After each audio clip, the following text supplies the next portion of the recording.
Welcome to the second season of Tech and AI. Enjoy the episode and please subscribe. Thank you. Okay, let's just dive right in. I want you to picture a scenario. It's Monday morning. You are still asleep, or maybe you're just, having that first cup of coffee. You haven't logged in yet. Right. But you have already been working for 3 hours. And when I say you, I don't just mean a scheduled email or some auto reply. No. I mean an entity that uses your exact slang, knows precisely how diplomatic or blunt you like to be, and it's already declined 3 meetings because it knows you need deep work time. It's like the ultimate executive assistant. But it's also a little unnerving when you really stop and visualize it. Unnerving is exactly the right word, because we're not talking about a chatbot that answers trivia. We're talking about software that is you. Or at least a highly functional projection of you. And the research we're covering today, it paints this picture where this technology, personal AI, digital twins, it's not sci-fi anymore. No, it's here. It's here, it's accessible, and frankly, it's a minefield. It absolutely is. And that's really the mission for this deep dive. We have this whole stack of research here, articles, white papers, technical breakdowns, and it basically acts as a risk map and an ethical guide. Right. We need to get past the marketing buzzwords and answer, what are we actually building? Who owns it? And what happens when the digital you makes a mistake that the real you has to pay for? That's the scary part. If my digital twin insults my boss, I'm pretty sure I'm the one getting fired, not the server. Exactly. So let's get into the mechanics here. I feel like the terms personal AI and digital twin get thrown around almost interchangeably. Are they? Are they the same thing? They aren't. Yeah. And that distinction is, it's actually the first major takeaway from all this material. If you want to understand this landscape, you have to separate the doer from the model. Okay, break that down for us. Who's the doer? The personal AI is the doer. It's an agent. An agent. Think of it as the worker bee. Its job is to perform verbs. Yeah. Search, draft, schedule, summarize. It connects to your tools, your calendar, your Slack, your email, and it just executes tasks based on rules. It's functional. It's the hands on the keyboard. So personal AI is like a really, really smart macro. It does things for me. Exactly. Now, the digital twin, that's the model. This is a structured profile of you. A profile. Yeah, it isn't necessarily doing anything on its own. It's a repository of your identity.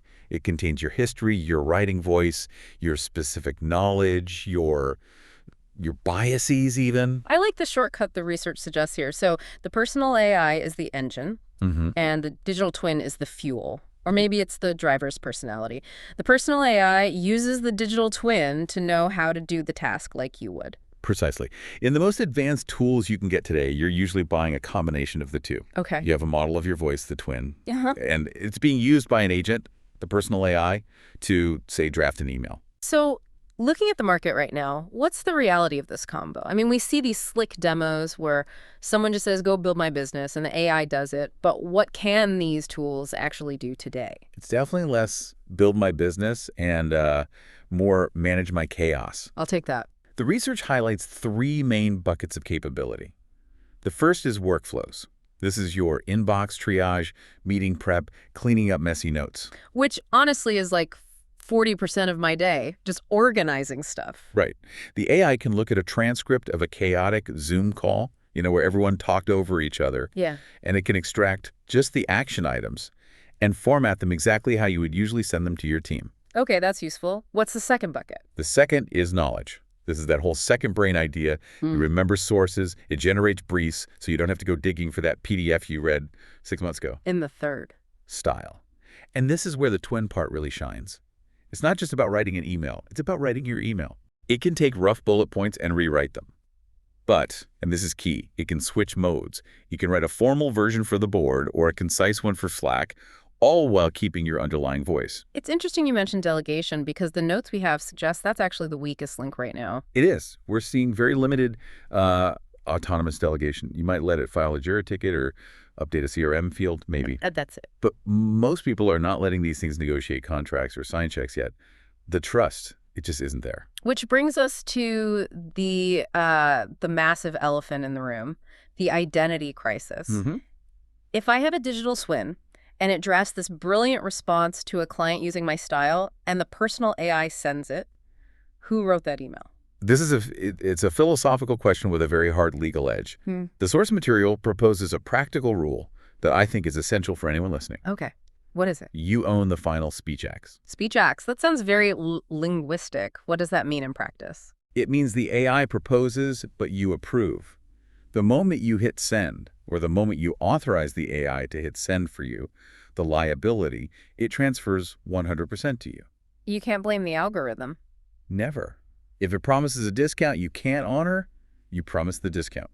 This seems to imply that transparency is just. It's non-negotiable. If I'm using a tool to sound smarter or faster, do I have to tell people? The ethical framework here is pretty strict. And yes, you need labeling. Like a watermark. Right. This email was written by a robot. A little subtler, but yeah, basically. Phrases like, drafted with assistance from my personal AI. Or for internal teams, the research suggests using signature conventions, like a specific footer, so colleagues know if they're reading raw you or augmented you. That makes a lot of sense. It's like if an intern drafted a report for me, I'd sign off on it, but if there's a weird error, I'd want my team to know I didn't type that specific sentence. And it becomes critical when we start talking about voice cloning or audio twins. I mean, if you're using a tool to attend a meeting for you, which is a feature coming down the pipeline watermarking, that audio is essential. To prevent deepfake accusations. Exactly. The core insight here is that identity is not the same as impersonation. You can project your identity, but you can't let the tool impersonate you without disclosure. Okay, let's look under the hood. None of this magic works without data. To get a twin that sounds like me, I have to feed it. Well, everything. Everything. My emails, my DMs, my documents. That feels inherently risky. It's the biggest friction point. You're essentially creating a surveillance state of one. Wow. And that's why the ethical framework and the research rests entirely on consent. But, and this is a big insight from the sources, consent isn't just a yes-no toggle. It's made of 3 distinct pillars. 3 pillars. Let's break those down, because usually we just click I agree and move on with our lives. The first is source consent. This is the one most people miss. It asks, did you have the right to feed the data into the AI in the first place? Hey, if it's my email inbox, of course I have the right. It's my inbox. Is it? I mean, your inbox is filled with emails from other people. If you feed your entire history into a digital twin, you are training it on the private thoughts, complaints, and data of your colleagues, clients, and family. Oh, I hadn't thought about that. So I'm effectively uploading their data to my model. Correct. And the research asks, do they need notice? Can they be excluded? If you work in a regulated industry like healthcare or finance, feeding client emails into your personal AI might actually be a compliance violation. That is a huge red flag. Okay, what's pillar 2? Scope consent. This is about permissions. What is the AI allowed to do? Is it read-only? Can it draft content but not send? Or does it have God mode permission to send on your behalf? The recommendation is to set extremely rigid permission tiers. And Use consent. Where do the outputs go? Is this for your eyes only? Or can the AI post to your public LinkedIn? Can it reply to tweets? So it's input, which is source. Yeah. Action, which is scope. And output, which is use. Exactly. And underpinning all 3 is what the source calls the data off switch. You, the user, must have the ability to pause learning, purge a source, or export a memory. If you cannot delete a specific memory from your twin, say, a sensitive project that's now over, you are not in control of that software. That leads perfectly into the maintenance side of things. We've all heard garbage in, garbage out. If I feed my twin bad info, I get a bad twin. Yeah. But how do you actually manage that? I don't want to spend my weekends curating a database. No, you have to treat your data like a library, not a landfill. The source outlines a structure called memory lanes to organize this. It's a pretty useful way to visualize it. Walk us through the lanes. First, you have facts. This is stable information. Your birthday, your company's address, product specs. This stuff rarely changes. Got it. Second, you have preferences. These are editable. I prefer morning meetings. I hate the Oxford comma. I never fly red eyes. Guilty on the comma. But I can see why the AI needs to know that distinction explicitly. Third is projects. This is temporary context. It's relevant right now, but in 6 months, the AI should forget it. This is where most models fail. They keep referencing the Q1 strategy in Q3. And create a lot of confusion. Exactly. And finally, sensitive. This is encrypted data with limited access. Passwords, health data, financial info. The goal is to audit these lanes periodically. Old instructions create silent errors. How so? Well, if you moved 3 years ago but never told your twin, it might still be booking services at your old address. Right. Okay, so let's get to the fun part, or the terrifying part, depending on how you look at it. The risk map. We've built the twin, we've fed it data. What happens when it goes rogue? So the source identifies several nightmare scenarios, but there's one that stands out as particularly dangerous. Hallucinated certainty. That sounds like a bad indie band name, but I assume it means the AI lies with confidence. Worse, it lies with your confidence. It uses your tone, your sentence structure, your authority to state a fact that is completely wrong. Oh, wow. And because it sounds so much like you, your team, or your clients, they just trust it implicitly. That is terrifying. It's one thing if a generic chatbot gives a wrong answer, you kind of expect it. It's another if I give a wrong answer. Then there's boundary creep. This is where the agent acts beyond his remit. Maybe it replies to a thread you were intentionally ignoring to make a point. Sorry, I missed your email. I was ignoring you. Thanks, AI. Precisely. Or style drift. The AI is constantly learning. So if you start writing short, angry emails to a vendor because they're late, the AI might pick up that aggression. Oh, no. And start using it with your boss. It picks up patterns, but it doesn't understand social hierarchy. So it picks up bad habits just like a person, but without the filter of common sense? Correct. And we can't ignore data spill. This is surfacing private info in the wrong context. Imagine the AI drafting an email to a client and casually mentioning a detail from your doctor's appointment because it saw that in your calendar. Just because it thought it was relevant context for why you were busy? Yeah. That is a disaster waiting to happen. So how do we stop these? Is it just constant vigilance? It's about having a human in the loop. You need red flag triggers. So you set a rule. Any mention of bank details, health data, or contracts requires manual approval. No auto send. Okay.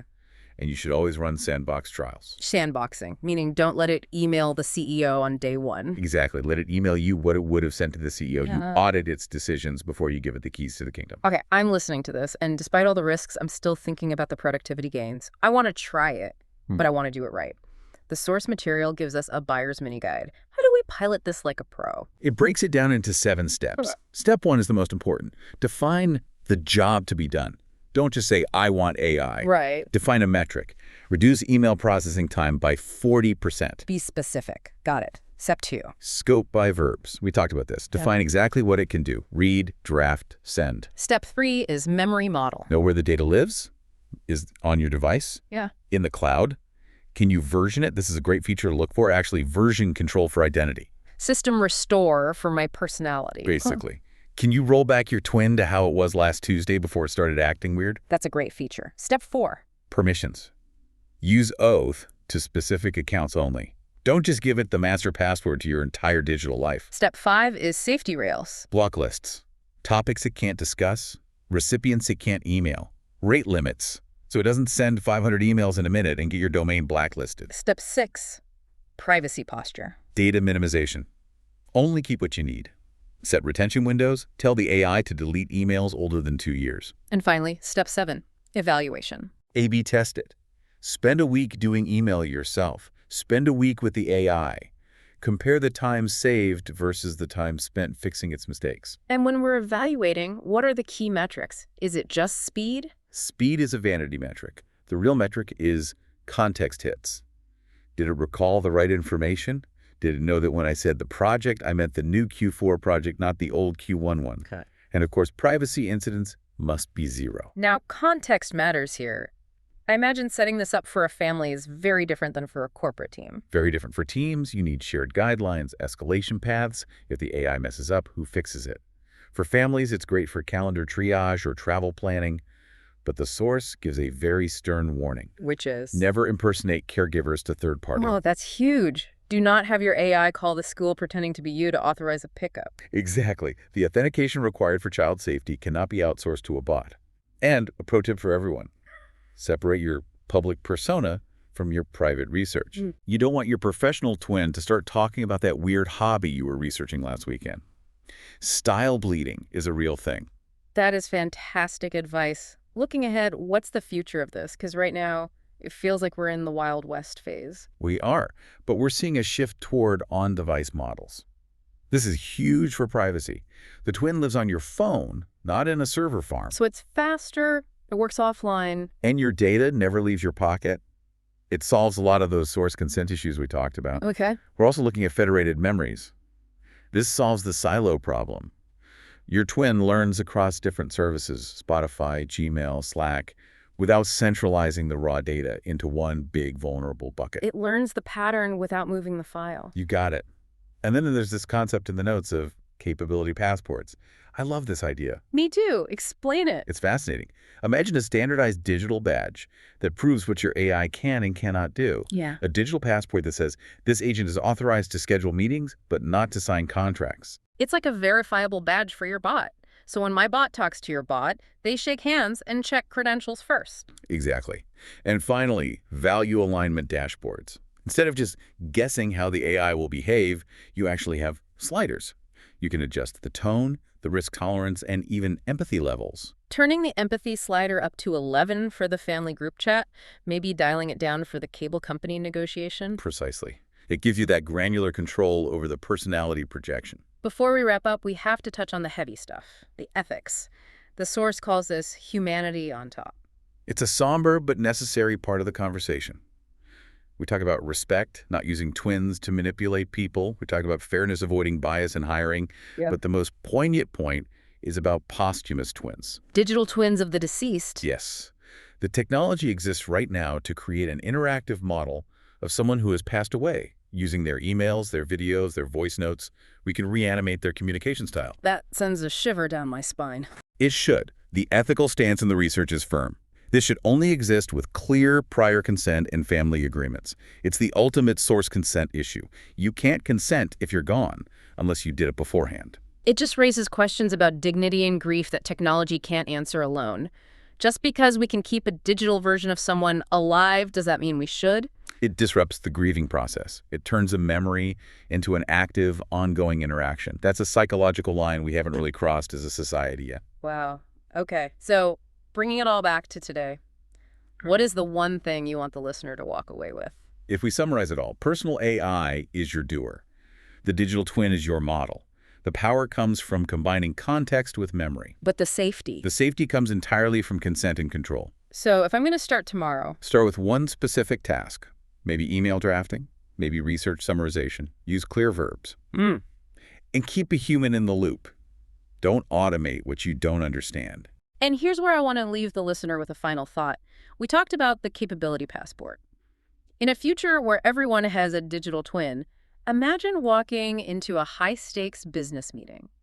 Before you shake hands or before your avatars shake hands, do we need to present our AI's passport? Will we reach a point where I won't negotiate with you unless I can see your source code permissions first? That is the question. When trust becomes algorithmic, verification is the new handshake. Something to mull over before you let your AI reply to your next email. Go build assistants that respect identity, folks. Thanks for listening to this deep dive. Until next time.